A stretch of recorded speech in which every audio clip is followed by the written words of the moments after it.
Espero conseguir falar até o final, estou gripado, mas se você pesquisar na internet a respeito de teofania, você vai entender que teofania é a manifestação da presença divina. Então você tem algumas ocasiões em que Deus se manifestou, registradas na Bíblia. Vamos lembrar de algumas? Quando Deus fala com Abraão, quando Deus se manifestou a Moisés naquela sarça ardente no deserto, quando Deus se manifestou no Monte Sinai. Mas a Bíblia ensina mais do que teofania. A Bíblia fala a respeito de Deus como governante do universo, tendo lugar da sua habitação. Sejam bem-vindos, alunos e professores da Escola Sabatina, para o tema desta semana, Fundamentos Proféticos. O verso para memorizar: depois disto, ouvi a voz do Senhor que dizia: a quem enviarei e quem há de ir por nós? Eu respondi: eis-me aqui, envia-me a mim. Isso aqui é o texto de Isaías 6, verso 8. Deixa eu falar em paralelo da lição a um detalhe aqui, uma curiosidade. Esse texto de Isaías 6, verso 8, quando você lê, você tem a compreensão que Deus, o Pai, está falando aí. Mas esse mesmo texto é aplicado, essa visão inicial do livro de Isaías, é aplicado também, a visão de Isaías a respeito do trono divino, né? É aplicado também em João 12, versos 39 a 41, e você tem que ler também o verso 36, e o texto dessa visão é aplicado também para Jesus. E se você ler Atos capítulo 28, versos 25 a 27, esse texto mostra referir-se ao Espírito Santo. Então, chamar a sua atenção para que esse texto dá uma demonstração da divindade. Aliás, se você se ater a esse texto de Isaías capítulo 6, esta visão do trono de Deus, você vê que os serafins clamam santo, santo, santo. E se você for Apocalipse capítulo 4, onde também está a visão do trono de Deus, lá também os querubins trazem a declaração santo, santo, santo. Nós entendemos que esta é uma menção à divindade como um todo, as três pessoas da divindade. Muito bem. Então, quando você pensa no trono de Deus, você pensa no governo dele. Bom, então Deus habita num alto e sublime trono, não é assim que a Bíblia ensina? O apóstolo Paulo diz que ele foi elevado até o paraíso, o terceiro céu, e ouviu palavras inefáveis, as quais o ser humano não é digno de mencionar. Mas vamos pensar o governo de Deus, a sua presença aqui na terra, inicialmente. Então, Deus conversava com Adão a viração do dia, né? Gênesis 3, verso 8. Deus falou para os israelitas fazerem um santuário que ele habitaria no meio deles. Então você tem o santuário feito por Moisés, depois você tem o templo feito por Salomão, e você tem então o segundo templo, né, que foi construído após a volta do povo de Israel do cativeiro, e esse templo é restaurado por Herodes. Mas se você avançar um pouquinho a mais, você vai ler o texto da primeira carta aos Coríntios 6, verso 19, onde diz que nosso corpo é o templo do Espírito Santo. Muito bem, agora se você pensar na perspectiva do céu e da terra, então no céu, a menção do trono de Deus no céu, você tem então algumas visões na Bíblia que falam sobre isso, duas no Antigo Testamento, Isaías capítulo 6 e Ezequiel capítulo 1, que serão motivos do estudo de hoje, né? E Apocalipse capítulo 4, e também o capítulo 5 no Novo Testamento. Mas você também tem a visão do trono de Deus aqui nesta terra quando renovada, né? Então, se você lê Apocalipse 21, verso 22, quando fala que João diz, eu não vi o templo, mas eu vi o Senhor ali, né? Então, o governo de Deus, a presença dele para governar o mundo, né? Muito bem. Então, vamos nos ater a Isaías capítulo 6. Na visão de Isaías capítulo 6, ele tem então a compreensão, Deus lhe mostra, né, o seu trono. E ele vê ali serafins que estão adorando a Deus. E ele diz, ai de mim, porque sou um homem pecador e habito no meio de um povo de impuros lábios. Então ele descreve o trono de Deus, os anjos ao seu redor, né?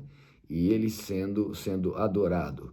Muito bem, essa visão que Isaías tem faz com que ele tenha uma compreensão da sua pecaminosidade. Isaías tinha um certo parentesco com os membros da corte. E ele fala a questão de ser pessoa de lábios impuros, né?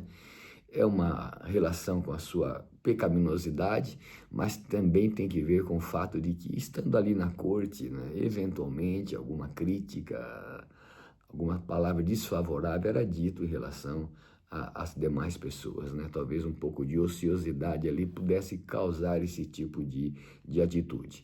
Então, nessa descrição, Isaías diz, né, que um serafim toma uma brasa viva do altar e toca em seus lábios, né?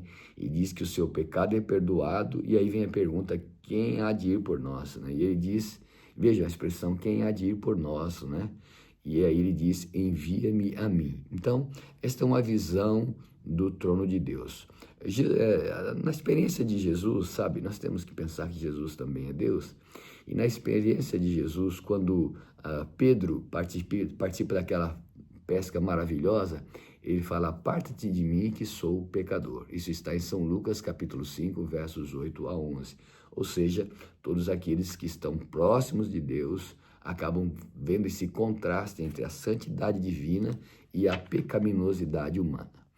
Na segunda-feira é tratado a respeito dos dois querubins, né? Em segunda, terça-feira também trata a respeito dos querubins.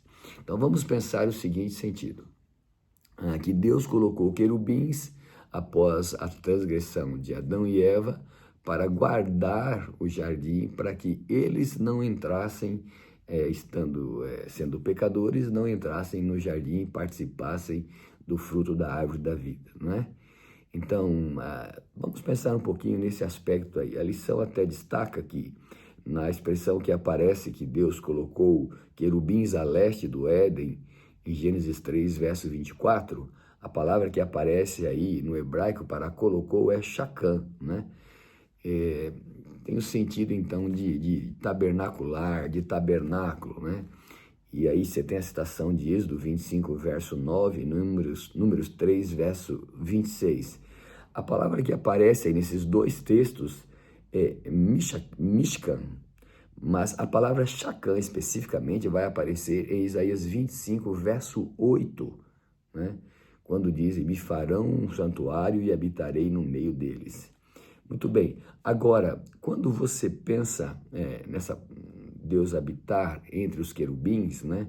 O Deus habitar com os seres humanos, tomando por partida a própria expressão que aparece em Gênesis, que Deus coloca os querubins para guardar o jardim do Éden, e quando você pensa que na construção do santuário, sobre a Arca da Aliança, havia dois querubins, e ali se manifestava o Shekinah, a presença de Deus, e aí é uma derivação de Shakam, né? Então você pode pensar o seguinte, os querubins colocados para guardar o jardim do Éden, há um sentido também do trono de Deus, porque no Éden, onde está a árvore da vida, estava a árvore da vida, no Éden Deus se manifestava para Adão e Eva, né? E agora, se você vai ao Novo Testamento, em São João capítulo 1, verso 14, você tem a expressão que Jesus, não é, que ele que era o verbo, estava com Deus e era Deus, que ele se fez carne e habitou entre os homens. E a palavra que aparece ali é skeno no grego, que quer dizer tabernacular. Então, quando a Bíblia menciona em Gênesis os querubins que protegem o jardim do Éden, de alguma forma fala do impedimento dos pecadores de entrarem ali, mas também uma referência indireta ao trono de Deus, tá certo? Vamos pensar então nessa questão das brasas vivas, conforme mencionado na lição de terça-feira. Vamos pensar que os querubins, embora fossem colocados ali, né, esculpidos e colocados sobre a arca, no santuário, você tem a demonstração bíblica de que querubins também foram bordados nas cortinas do santuário. Você tem informação, por exemplo, no livro de 1 Reis, capítulo 6, verso 29, de que na parede do santuário também era esculpido querubins ali. Então você pode pensar nos querubins como uma demonstração, né? Um simbolismo, uma ilustração, Mas também em Ezequiel capítulo 10, verso 8, vai falar a respeito dos querubins como seres viventes. E aí então nós chegamos à visão de Ezequiel capítulo 1, talvez a parte mais complexa aqui da lição, né? Porque você relaciona Ezequiel capítulo 1 com Apocalipse capítulo 4. Em Ezequiel capítulo 1, ele vê 4 seres, né? E que tem 4 faces. Uma face semelhante à do homem, a outra face semelhante à do leão, a outra face semelhante à do boi e a outra face semelhante à da águia. E aí eu quero chamar a sua atenção para o fato de que aparece em Ezequiel o termo semelhança. Não quer dizer que o profeta viu exatamente um boi, né, uma águia, um rosto de um homem, né, ou um rosto de um leão especificamente. Ele está usando palavras humanas para tentar dar um delineamento, um esclarecimento, alguma informação daquilo que ele está vendo, né? Então, a gente tem que ter esse cuidado. Por exemplo, quando Daniel vê aqueles animais, o leão, o urso, o leopardo, animal terrível, espantoso, ele está usando figuras ali daquilo que ele consegue perceber, né? Então, não é assim tão literal para se enxergar essas descrições em visão. E ainda um outro aspecto. Alguns trazem algumas explicações, né? Por exemplo, que esses rostos teriam a representação, por exemplo, das tribos de Israel, né? E você tem ali as bandeiras que eram colocadas à frente no acampamento de Israel, das tribos que estavam ali, né? Então, algumas tribos ficavam mais próximas do santuário. Então, você tem a leste a bandeira da tribo de Judá, né? A tribo de Judá que está ali, a tribo de Ruben, a sul, a oeste você tem a tribo de Efraim e a norte a tribo de Dan, né? Então, alguns entendem com base em Gênesis 49, Deuteronômio 33, de que nesses estandartes dessas tribos estavam, então, esses diferentes animais colocados ali, já que há uma referência, por exemplo, a Judá como leãozinho, né? É uma maneira de tentar entender e interpretar. Os pais da igreja, por exemplo, no início do cristianismo, deram algumas interpretações dessas faces aí relacionadas aos evangelhos. Por exemplo, o leão significando Mateus, o homem significando o evangelho de Lucas, né? Em Marcos, esse evangelho estaria relacionado com o boi e a águia relacionado com João. Então, assim, o homem, a face de homem é a maior representação de quem é Deus. A face de um leão, o seu domínio, o seu governo. A face de um boi, representando a sua força. E a face de uma águia, representando a sua realeza, né? E aí, então, cada evangelho estaria destacando esse aspecto na pessoa de Jesus. Sabe, isso são conjecturações, sabe? São conjecturas, né? Que se fazem, né? Talvez alguns sejam mais incisivos nestas declarações, nessas interpretações. Nós preferimos não ser assim, tá certo?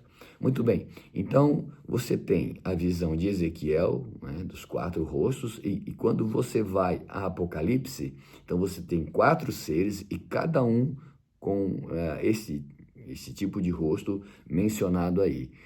O fato é que essa é uma descrição dos querubins, né? Então, daqueles que estão junto ao trono de Deus. Em Isaías, a ênfase está nos serafins. Em Ezequiel e em Apocalipse, a ênfase está nos querubins.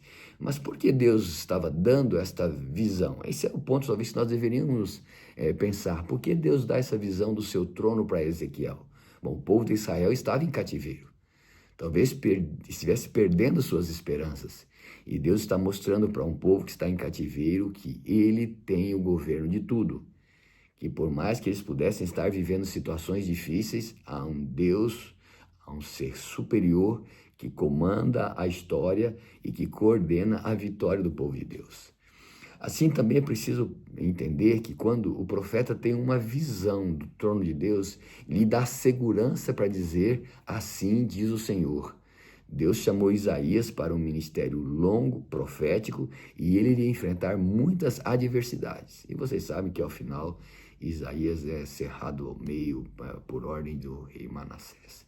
Então Deus dá segurança para ele. Olha, quem está trazendo essas visões para você é aquele que está sentado no trono. Então você precisa levar com coragem, com audácia, com intrepidez esta mensagem. Tá certo? Então quando você vai até essa questão dos nomes das tribos aí, as tribos em volta, né, do santuário, quando você vai também para a descrição da cidade santa em Apocalipse, né, capítulo 21, então você vê que tem também as portas da cidade, né? 3 em cada lado, e sobre essas portas estão os nomes das tribos de Israel.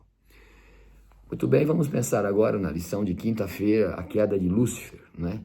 Então, o Lúcifer é chamado de querubim também, e eu queria ler com você o texto que está em Ezequiel, capítulo 28, verso 14 e verso 15. Permita ler apenas a primeira frasezinha do verso 13 de Ezequiel, capítulo 28. Estiveste no Éden, verso 13. Verso 14, e eu te coloquei com o querubim da guarda, estiveste sobre o monte santo de Deus e andaste no meio das pedras afogueadas. Perfeito eras nos teus caminhos, desde o dia em que foste criado, até que em ti se achou iniquidade. Então, Lúcifer como querubim cobridor, né? E eu queria ler com você também o texto de Isaías, capítulo 14, versos 13 e 14. A menção é: e tu dizias no teu coração, eu subirei ao céu, acima das estrelas de Deus, exaltarei o meu trono, no monte da congregação me assentarei, nas extremidades do norte, subirei acima das alturas das nuvens e serei semelhante ao Altíssimo. Então vejam, Lúcifer, portador de luz, né? Então ele habitava no Éden de Deus, no céu, né? E é dito que ele andava entre as pedras. Então, uma descrição aí deste ser que, para muitos, era aquele que recebia diretamente as ordens da divindade, comunicava aos anjos e eles levavam, então, avante. Que ele seria aquele que regia o coro celestial. Então, Lúcifer, um querubim de extrema importância, vivia na presença de Deus, né? Mas o seu coração se eleva por causa da sua formosura. Ele fala: eu vou ser semelhante ao Altíssimo. Nós estamos juntando os dois textos de Ezequiel e de Isaías 14. Eu quero ser semelhante a Deus. Em outras palavras, Lúcifer esqueceu que era uma criatura e queria a honra devida apenas ao Criador. E quando você vai ao embate de Lúcifer, já como diabo, tentando a Jesus, ele fala: olha, se você prostrar e me adorar, tudo te darei, porque isso foi dado ao meu governo, né? Este mundo aqui. Então você tem aqui uma situação de Lúcifer sempre querendo estar acima do Senhor Jesus Cristo. Mas quando você lê Apocalipse, capítulo 14, verso 1, há uma outra visão que é relatada aí, e vale a pena a gente ler esse versículo, porque diz assim: e olhei, e eis o Cordeiro em pé sobre o monte Sião, e com ele 144.000, tendo escrito em suas frontes o nome de seu Pai. Então, se Lúcifer habitava como querubim na presença de Deus, e ele induziu, conforme está em Apocalipse 12, a terça parte dos anjos a se rebelarem contra Deus e serem expulsos da presença divina, em Apocalipse capítulo 14 diz então que seres humanos estão na presença de Deus, né? Então, de certa forma, então a falta daqueles anjos para adorar a Deus acaba sendo compensada com os seres humanos, os redimidos, a expressão que aparece aqui no verso 1 de Apocalipse 14, são os 144 mil que estão no Monte Sião. Muito bem, esses são parâmetros usados então para entender as profecias. É que Deus é o fundamento das profecias. Deus é o governante desse mundo. Ele habita, como dissemos no começo, num alto e sublime trono. Então, vamos pensar aqui, desde quando havia o querubim, que o cobridor estava lá no céu, Lúcifer no Éden de Deus. Depois vamos pensar aqui na terra, Adão e Eva no Éden de Deus, colocado aqui, implantado aqui, né? E depois os querubins ficaram à porta para impedir que eles pudessem adentrar no Éden de Deus. E este Éden, segundo Ellen White, continua aqui. Adão e Eva e seus filhos vão adorar a Deus, né? À beira do jardim do Éden, e ela menciona que depois de muitos anos, pouco tempo antes do dilúvio, Deus leva então o jardim do Éden para o céu. E esse mesmo Éden será colocado de volta aqui na terra. Aí você tem os textos de Apocalipse capítulo 21, Apocalipse capítulo 22, esse mesmo Éden será colocado aqui na terra, e o mesmo Adão que foi expulso do Éden vai poder entrar novamente no Éden e comer do fruto da árvore da vida. Mas vamos pensar e com seus descendentes. Mas vamos pensar, os salvos em Cristo, né? Mas vamos pensar num todo, Deus governando. Ele tem o seu trono no céu, de lá ele governa o universo. Aqui nesta terra, o seu trono ficou manifesto. No Éden, no Shekinah, no santuário e depois nos templos. Deus também dirige nossa vida de forma imanente. Ele dirige a nossa vida com o seu Espírito, e nós devemos glorificar a Deus com o nosso corpo. E nós, olhando para o futuro, temos que pensar que um dia Deus vai estabelecer o seu trono aqui na terra. Daqui ele vai governar todo o universo. Do Éden restaurado, aqui então esta terra, com seu contexto de pecado, de rebelião, de sofrimento, de morte, de dor, é daqui que a Bíblia ensina nas suas páginas finais que Deus haverá de governar todo o universo. Primeiro, então vamos pensar, Deus é o fundamento de tudo. Deus governa tudo. Segundo, você e eu somos chamados para sermos súditos de Deus. Embora anjos tivessem se rebelado, todavia nós, seres humanos, que nascemos dessa consequência do pecado nessa terra, né? Podemos tomar a nossa decisão ao lado de Cristo, fazer a vontade dele e com ele habitar. Falando simbolicamente no texto de Apocalipse 14, podemos habitar no Monte Sião e ter o seu governo por toda a eternidade, no novo céu e na nova terra, conforme a Bíblia explica e menciona no Apocalipse. Vamos orar? Nosso Pai que estás nos céus, obrigado porque o Senhor nunca perdeu o governo deste mundo. Obrigado porque o Senhor também governa a nossa vida ao entregarmos os nossos passos, nossos pensamentos a Ti. Por favor, Senhor Deus, quando o Éden for restaurado nesta terra, colocado novamente aqui, e daqui da terra o Senhor governar todo o universo, que nós tenhamos o privilégio de poder adorá-lo diante do Teu trono, respeitando e agradecendo por tudo aquilo que o Senhor fez em nossa vida. Em nome de Jesus te agradecemos. Amém.